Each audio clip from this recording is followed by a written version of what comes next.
সবাই ভালো আছেন আপনারা?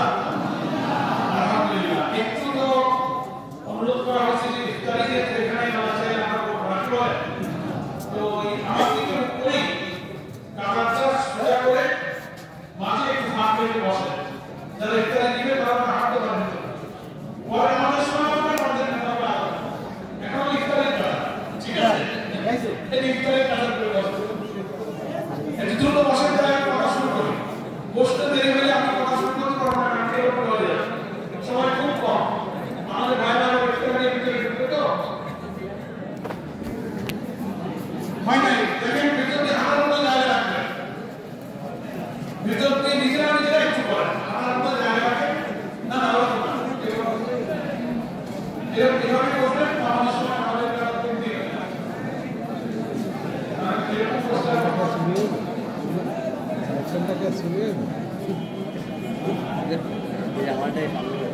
আলহামদুলিল্লাহ আলহামদুলিল্লাহ রাব্বিল আলামিন।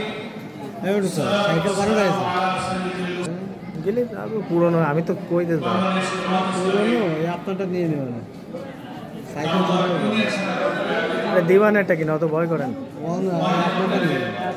আপনারা দিয়ে নেন। আমার একটা বাইক কিনে দেবে, আমি সাইকেল দিয়ে দেবো।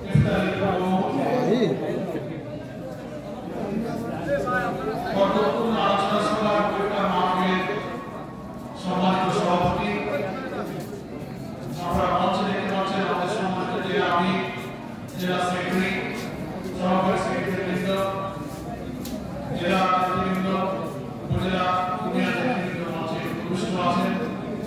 অনেক সম্মানিত ব্যক্তিবর্গ এখানে উপস্থিত আছেন, মুআজ্জাজ বাবা কিরাম, সুধীবৃন্দ এবং হালকা বিরোধী এই মাধ্যমিক বিদ্যালয়ের মাঠে যে সমস্ত রোজাদার বিদ্যার ভাইরা, ছোট ছোট আমাদের সন্তান ছেলেরা এবং তরুণরা উপস্থিত রয়েছেন, আমরা সকলকে নিয়ে আল্লাহ তাআলার দরবারে এই বক্তব্যময় মাসে আসুন। এই কারণে শুক্রিয়া আদায় করি যে আল্লাহ তাআলা দীর্ঘদিন পর, কত বছর পর ইফতারিতে আজকে আমরা এক জায়গায় বসতে পারলাম, নাকি বলেন? এটা অন্তর দিয়ে আল্লাহর কাছে শুকরিয়া আদায় করতে ইচ্ছে হচ্ছে না? আমরা শুকরিয়া আদায় করি আলহামদুলিল্লাহ। আমি তো দামোদর ইউনিয়নে এতগুলো রোজাদার অনেকদিন পর আজকে একসঙ্গে দেখতে পেলাম আলহামদুলিল্লাহ। আর আপনারা অনেকে আমার সঙ্গে অনেকদিন দেখা হয়, নাকি বলেন? দেখা হয় কেন? আপনারা বরাব দেন না, আর আমি আসলে লজ্জায় না, অন্য কোনো কারণ আছে, অন্য কারণ আছে। তো সেই কারণটাকে আমি তাই বললাম, মহান আল্লাহ তাআলা আমাদের প্রতি আপনাদের প্রতি রহমত করেছেন যে মুসলমান ইমানদার দ্বীনি ভাইদের সাথে দেখা সাক্ষাৎ যে কারণে বন্ধ হয়ে গেছে, মাত্র দেখে বসতে পারে না, রোজার আলোচনা করা যাবে না, মাহফিল করতে গেলে মাইক পেয়ে যায়, ওয়াজের অনুমতি হবে না, ওয়াজের অনুমতি হবে। আলেম ওলামাদেরকে গ্রেফতার করে গান করে পড়িয়ে আলেম ওলামা পীর মাশায়েখ মাওলানা যেখানে নিরপরাধকে ফাঁসি দিয়ে দেবে, কি যে একটা কারো যুগ আমরা পার করেছি, নাকি বলেন? আল্লাহ তাআলা 2024-এর 5 আগস্টে দীর্ঘ 15-16 বছরের অত্যাচার, জুলুম, নির্যাতন, লুটপাট, ধারাবি, ভোটাধিকার, গণতন্ত্র, মানুষের অধিকার, ধর্মীয় মূল্যবোধ সমস্ত কিছুকে ধ্বংস করে একটি কর্তৃত্ববাদী শাসন আহ্বান করে চাপিয়ে দেওয়া হয়। আল্লাহ তাআলা সেই জগৎটার বাইরে থেকে আমাদেরকে 5 আগস্ট আসমান থেকে আমাদের প্রতি দয়া এবং ক্ষমা নাজিল করে আমাদের প্রতি পাথরের উপরে গেছে বলেন। তাই আমরা আল্লাহর কাছে সবাই শুকরিয়া আদায় করি, সবাই ইফতারের জন্য একেবারেই অল্প সময় আছে। একই সঙ্গে ইফতার পরিবেশন আর আমিও হচ্ছে ডাক্তাররা যাবেন না।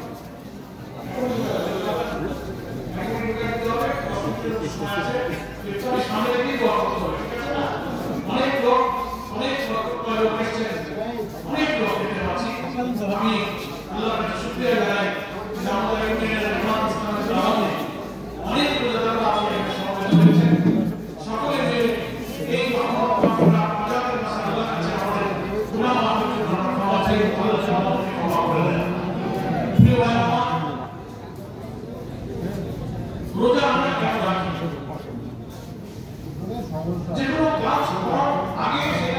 উদ্দেশ্যটা যদি থাকতে দেওয়া হয় সেই কাজটা খুব ভালো করে সিরিয়াসলি বোধ করে পরেশান হয়ে আন্তরিকতার সাথে করা যায় অনেক করে একটা কৃষক মাঠে কাজ করবে ফসল ফলাবে এর মানে মাছের চাষ করবে কারখানায় শ্রমিক কাজ করবে অফিসে একটা চাকরি করবে যে কাজে যে করুক না কেন সেই কাজ সে কেন করবে তার উদ্দেশ্যটা তার ভালো করে জানা থাকে ওই কাজের প্রতি তার মনোযোগ করবে উদ্দেশ্য জানে না কাজ করে সেই কাজের মজা আন্তরিকতা সেভাবে হয় কৃষক হাল চাষ করে চোদ্দের পুকুরে ধান চালিয়ে রোদে পড়ে না করে পুকুরে হাল চাষ করে কারণ কৃষকের জানা থাকে যে আমি যদি জমিকে ভালো করে চাষ করতে পারি এই মাটিতে ফসল ফলাবো ধান হবে তাইতে আমার ঘর সংসারে সারা বছরের জীবন জীবিকা হবে এই জন্য তারা কাজের করতে এসে বড়দের সাথে সে হাল চাষ করে ব্যবসায়ী ব্যবসা করে চাকরিজীবী চাকরি করে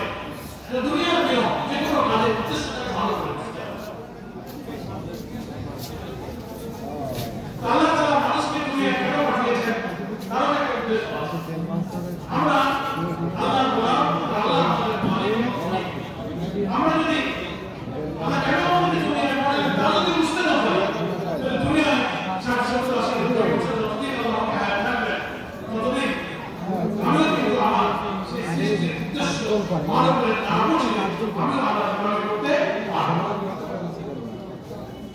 আল্লাহ বলেছেন মানুষ সৃষ্টির উদ্দেশ্য হচ্ছে ওমা খালাকুল জিন্না ওয়াল ইনসা ইল্লা লিয়াবুদুন জিন ও ইনসান আল্লাহ ইবাদত করা আর কোন উদ্দেশ্য করা ইবাদত ইবাদত মানে কি দাসত্ব গোলামি আইন ওয়াজ আর আব্দুল গোলাম ইবাদত মানে দাসত্ব একজন মালিক থাকবে মালিক তার উপরে একজন গোলাম থাকবে মালিক আর মালিকের এই সম্পর্ক মালিক তাকে আদেশ দিয়েছে কখন আপনি সেই সবগুলো সে মানবে তাহলে সে পরিপূর্ণ দাস পরিপূর্ণ গোলাম এবং সে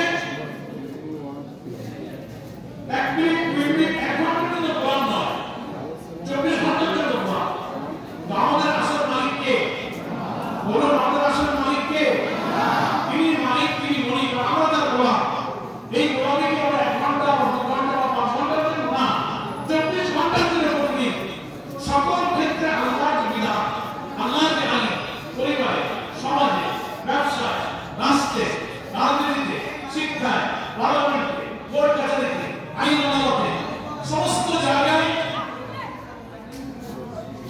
আমি বলি আল্লাহ তাআলা আমার মালিক আমি তার গোলাম সব কাজগুলো যেমন আল্লাহ করার জন্য দিয়েছেন বিধান দিয়েছেন সেই অনুযায়ী যদি আমি 24 ঘন্টা ধরে তার হুকুমে আমি করি ওইটার নাম হচ্ছে ইবাদত ওইটার নাম হচ্ছে গোলাম এখন আমরা হয়তো আপনার ভাই নামাজ একটা ইবাদত রোজা একটা ইবাদত হজ একটা ইবাদত এগুলো আনুষ্ঠানিক ইবাদত এখানে আমাদের রুজ পরিষ্কার করতে হবে নামাজ 24 ঘন্টার জীবনে একটা মানুষ যেন সবসময় আল্লাহ তাআলার হুকুমটা মানতে পারে সেই হুকুম মানার যোগ্য করে তৈরি করার জন্য আল্লাহর সামনে হাজির হয়ে আল্লাহকে স্মরণ করে তাকে চেষ্টা করে ইয়াকা না'বুদু ওয়া ইয়াকা নাস্তাঈন আল্লাহ এটা বলে সূরা ফাতিহা কিয়া আল্লাহ তার অর্থ বর্ণনা করে বুঝে প্রতিদিন 2 ঘন্টা 3 ঘন্টা বাদে বাদে বারবার সে আল্লাহকে স্মরণ করে না আমার মালিক সাথে না আমি তার গোলাম আমাকে কাজ করতে হবে নামাজের মধ্যে দিয়ে 24 ঘন্টা থেকে আল্লাহ আইন মানার কথা বলে দেয়া হয় এই জন্য নামাজ নিজে একটা ইবাদত আর 24 ঘন্টা আল্লাহ গোলামি করার জন্য নামাজকে ছেড়ে দিয়ে আল্লাহ বান্দা এবং বন্দেগীকে আমল করে আরেকটা দে রোজা রোজার উদ্দেশ্য আল্লাহ তাআলা নিজেই কোরআনে বলেছেন রোজা যারা ফরজ করেছে তাদের রোজা রাখবে কেন রাখবে আল্লাহ বলেছেন ইয়া আইয়ুহাল্লাযীনা আমানু কুতিবা আলাইকুমুস সিয়াম কামা কুতিবা আলাল লাযীনা মিন ক্বাবলিকুম লাআল্লাকুম একা স্লিপ ওই লোকেরা ওই জায়গা মাহফিল রোজা ফরজ করেছে মহা খুশি হয়েছে তার সবচেয়ে তার উদ্দেশ্য কিন্তু লক্ষ্যে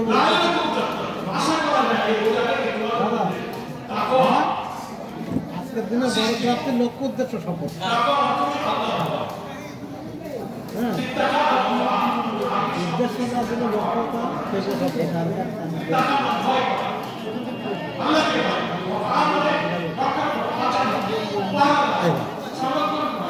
তো ঠিকই নিয়ে নিচে রেখে ওই তো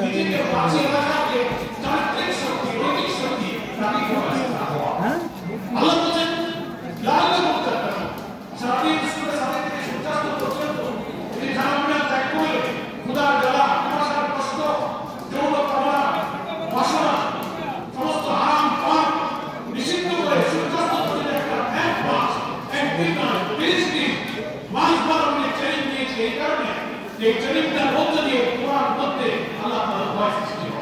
আল্লাহকে ভয় করে আমরা এই রোজাটা রাখি।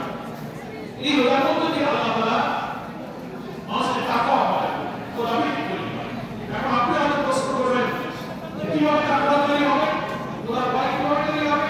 এই যে ধরনের এক্ষুনি একটা ট্রেনিং হচ্ছে, ইফতারের জন্য আপনি যে টাইমটা ঠিক করা আছে, ইফতারের সময় ঠিক করা আছে না, সেই সময় হল 1 মিনিট আগে যদি আমি বলি যে আমি সময় ঠিক করা আছে না, আপনারা কোথায় তাদের কষ্ট করে পানি খাননি, 5 মিনিট আগে এক গ্লাস পানি খান, কেউ খাইতে রাজি হবেন? সবাই বলেন রাজি হবেন? কেন খাবেন না বলেন?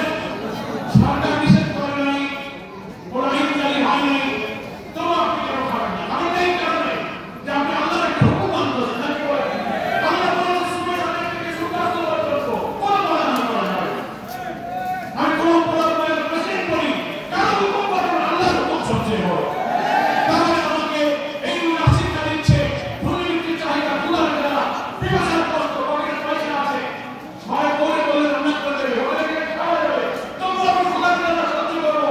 একটা সময় পর্যন্ত আল্লাহ আমাকে যে আদেশ দিয়েছেন, ওই সময় পর্যন্ত আদেশ করা একটা প্রশিক্ষণ আল্লাহ আমাকে দেওয়া। দেখো কোনো মানুষের কথায় নয়, নফসের কথায় নয়, দেহের চাহিদা নয়, আল্লাহ যে হুকুম করেছে, কষ্ট হবে কষ্ট হয়। এই জন্যই তো একদিন নয়, 30 দিন দিয়ে শেখো, নিজেকে কষ্ট দিয়ে দেহের কষ্ট, মনের কষ্ট, খোলার জন্য সহ্য করো, তুমি আল্লাহ আইন মানতে শেখো। আমি বলি গোপনে চুপ করে পানি খাইতে তো দেয় না, তাকে আমরা কেউ খাই না, কখন ভয় হয় তুমি কেউ না দেখো সব কিছু পানি চলে আল্লাহ নিজের রাখছেন, যাকে পানি খাচ্ছে। এই জন্য আমি আল্লাহ ভয় পানি খাই না, মিথ্যা বলি না, চুরি করি না, বিপদে হাত কাজ করি না, তোমার কথা নেই। এই ব্যাপার তাহলে এটা একটা ট্রেনিং, করতেছেন করেন আল্লাহকে ভয় করে নিষিদ্ধ কাজ থেকে বাঁচার একটা ট্রেনিং। একদিন নয়, পরপর একজন বাংলাদেশে 30 দিন পুরো ট্রেনিং নেয়, তার মধ্যে হুকুম মানার একটা অভ্যাস আছে। আমি বলি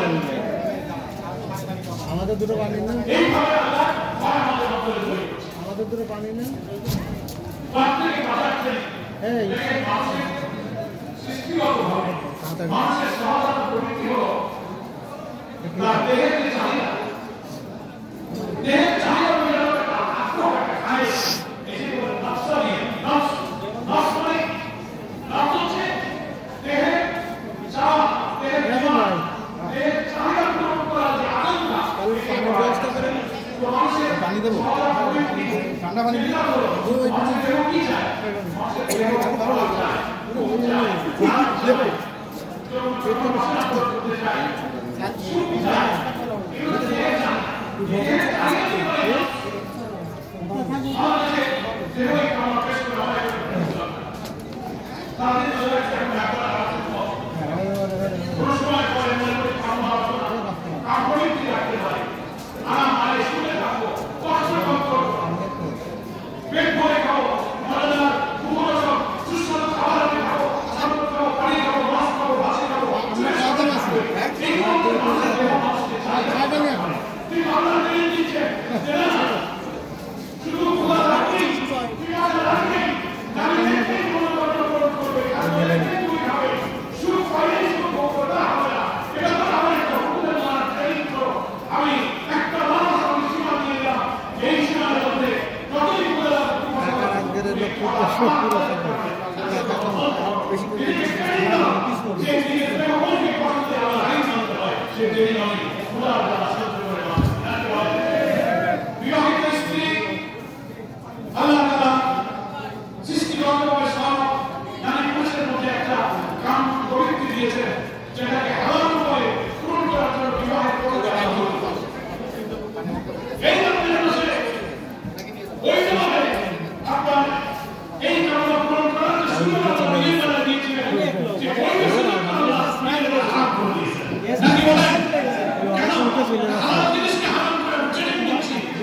দেওয়া হয়েছে। কোরআন সত্য মিথ্যা হালাল হারাম কিতাবের নাম হচ্ছে কোরআন। সেই কিতাবের নাম কি? কোরআন। আল্লাহ বলছেন এটা কি করে? ওই তুকবিল ইদ্দাত ওয়া তুকাব্বিরুল্লাহ আলা মা হাদাকুম লাআল্লাকুম তাশকুরুন। তুমি রোজার সংখ্যা পূরণ করো, টাকা অর্জন করো, আর এই কোরআনের আইন আল্লাহর এই বরত্ব, আল্লাহর শ্রেষ্ঠত্ব, আল্লাহর সর্বত্ব এই শাসন দুনিয়াতে জারি করে। এজন্য রমজান আমি হেদায়েত দিয়েছি, সেই হেদায়েতের আইন জারি করে তুমি আমার শুকরিয়া আদায় করো, লাআল্লাকুম তাশকুরুন। আশা করা যায় তুমি শুকর করে আল্লাহ হতে পারবে। তাহলে আমি আলোচনা এই কথা বলে শেষ করি যে তাকওয়া রোজা থেকে অর্জন করো, কিন্তু সেই তাকওয়া পূর্ণ জীবন পরিচালনা করা যায় না। রাষ্ট্রীয় কোরআনের আইন চালু করা যায়, রাষ্ট্রীয় কোরআনের আইন চালু করা আল্লাহ ফরজ করে দিয়েছেন। কি বলেন ঠিক কিনা? এই জন্য আল্লাহর নবী এই রোজার মাসে রোজা রেখে বদরের যুদ্ধ সকলেই রমজান যুদ্ধ করেছে। এই রমজান হচ্ছে ইসলামের জন্য যুদ্ধ করার মাস। আল্লাহর নবী এই রমজান মাসে অষ্টম হিজরির 10 রমজান মক্কা বিজয় করেছেন। তাই রমজান হচ্ছে বিজয়ের মাস। এই রমজান কোরআন নাযিলের মাস। এই রমজান আমাদের কোরআনের জন্য যুদ্ধ করার মাস। এই রমজান কোরআনের বিজয়ের মাস। জামাত ইসলামী যাই তাকওয়া অর্জন করে কোরআনের বিজয়ের জন্য আপনাদের সকলকে আহ্বান জানাই। এটাই হচ্ছে রোজা আসল হাকিকত। আমরা সবাই সেই জড়িত থাকবেন ইনশাআল্লাহ। আল্লাহ তাআলা মনে তো চায়।